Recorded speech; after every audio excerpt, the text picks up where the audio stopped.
North Carolina is now the latest Republican-led state to restrict a woman's access to abortion. Under the new law signed by Governor Pat McCrory yesterday, abortion clinics will now have to meet the same standards as outpatient surgical centers. The governor says he signed this bill with the health and safety of women in mind, but critics say the law does the exact opposite. Joining me now is Ilyse Hogue, president of NARAL. Ilyse, it's good to have you here. And as you know, under this bill itself, 16 of the state's clinics, they don't meet these new standards of being these ambulatory surgical centers. To make that mark, they're going to have to invest over $1 million. So there's only one that currently meets that benchmark, which means that this is going to be the only clinic in the state for women in North Carolina for seeking out choice. But in a statement about the bill and the signings itself, Governor McCrory says the law does not further limit access, and those who contend it does are more interested in politics than the health and safety of our citizens. How do you respond to that with such a dramatic closure of access to choice providers for women? Well, Thomas, I don't think you have to go very far to see that Americans actually trust our mothers, our sisters, our daughters, and quite frankly, our doctors more than we trust politicians in these countries these days.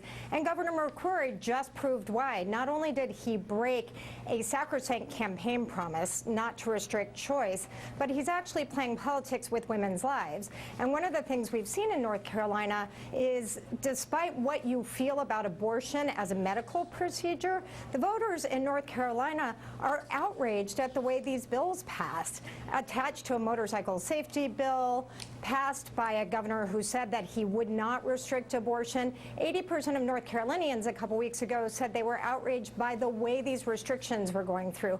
And it begs the question of what's McCrory and the GOP in North Carolina afraid of? They don't want to actually have honest conversations about women's health because they know if we were having those conversations, we would actually be talking about increasing access to the medical care that women need, increasing access to contraception, increasing access to accurate sex education, and not sneaking these bills through in the middle of the night. Ilyse, you talk about how this got through. Again, as you mentioned, it was snuck into a motorcycle bill. But I do want to remind everybody about the campaign promise that you talk about.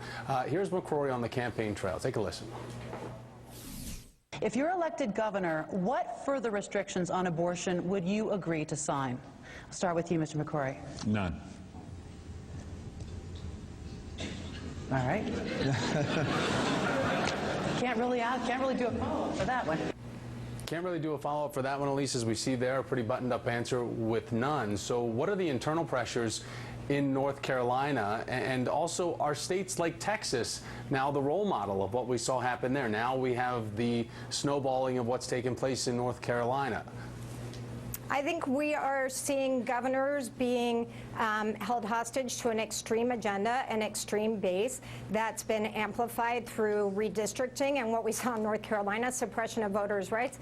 Look, these governors, these politicians know that they are outside of the mainstream on these issues. That's why they're resorting to things like protecting themselves against accountability at the ballot box by suppressing voters in 2014. They know that they can't win when they're on the wrong side of these issues, and I think we're going to see that play out in all 36 governors' races in 2014. Ilyse Hogue with NARAL. Ilyse, great to have you here. Thanks for your time. We'll continue to watch these stories along with you.